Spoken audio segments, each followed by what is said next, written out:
बातमी नाशिकमधून। नाशिकमध्ये कुंभमेळ्याच्या पार्श्वभूमीवर अत्यंत संथगतीने कामं सुरू आहेत, त्यामुळे याचा फटका पालखी मार्गाला बसलेला आहे।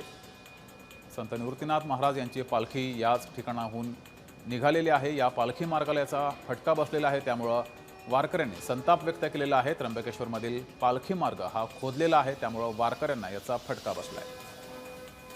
अधिक माहिती घेऊया, आपले प्रतिनिधी किरण गोटूर आपल्या सोबत जोडलेत। किरण, कुंभमेळ्याच्या पार्श्वभूमीवर अनेक कामं सुरू आहेत नाशिकमध्ये, मात्र अत्यंत संथगतीने सुरू आहेत आणि याचा फटका आता पालखी मार्गाला बसलाय, वारकऱ्यांना बसलाय।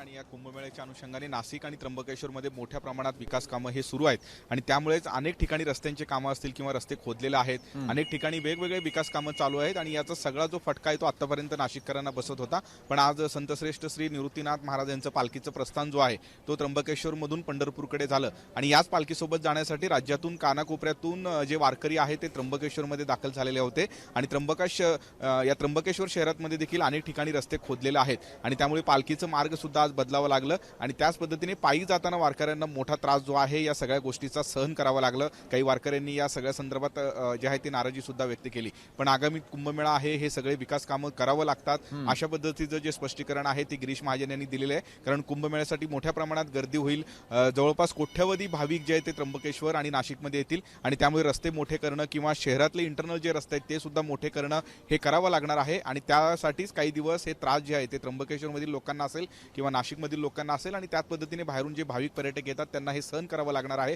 अशाच पद्धतीचं स्पष्टीकरण दिलेलं आहे। हे सगळं काम झाल्यानंतर हे त्र्यंबकेश्वरचा चेहरा मोहरा बदलेल अशाही पद्धतीचं जे आहे ते माहिती गिरीश महाजन यांनी दिलेलं आहे। पण एकूणच आज निवृत्तीनाथ महाराजांचं पालखीचं प्रस्थान झालं आणि त्यासाठीच वारकरी मोठ्या प्रमाणात त्र्यंबकेश्वरमध्ये आले होते। हे सगळे वारकरी पुढचे जवळपास 20-22 दिवस या पालखीसोबत प्रवास करून पंढरपूरला जाणार आहेत। पण पहिल्याच दिवशी या सगळ्या वारकऱ्यांना या कामामुळे जे आहे ते त्रास हे सहन हे एकूणच करावं लागलं। ठीक आहे किरण, तुम्ही असेच जोडलेले राहा।